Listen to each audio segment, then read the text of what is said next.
Chapter 45. Murphy stared at the three ships on the screen, two of which were decidedly worse for wear. "It worked, sir," Makarov said finally. When the corvette had been taken over a week ago, the now fully recuperated Russian had only nodded. When, along with the lighter and the Rockhound packet, it reached concealment among the second planet's trailing Trojan asteroids, he announced it as if it was a friend's wake.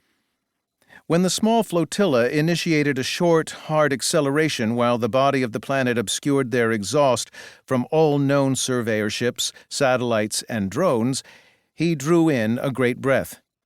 When, 5 days later, the craft reached the spinward Trojans of the fourth planet, it was as if he was finally expelling that same breath. 2 days ago, relying upon the distant gas giant's brief cone of shadow as it interposed itself between their position and Rabac, the tiny formation commenced a short, hard boost that set it upon the final leg of its return. Its silent coast to the cluster of asteroids in which Spin 1 was hidden had ended this morning, as the ships had simultaneously initiated a final crushing 7G retro boost. It generated a strong thermal signature, but so brief and so distant from any known surveyors that detection was extremely unlikely. But Makarov had simply watched the slowing blips on his tracking screen, counting down the diminishing velocity and then the shrinking distance. The remote and manned tugs had gone out to secure them. Makarov did not react.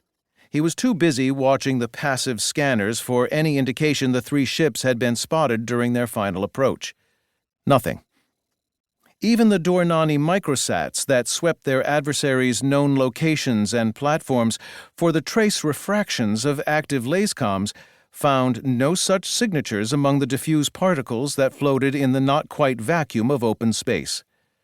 But now the Russian had spoken, and with a sigh, repeated his conclusion. "It worked, sir." And this time he allowed hints of both disbelief and relief to creep into his voice. "Update on the wounded,"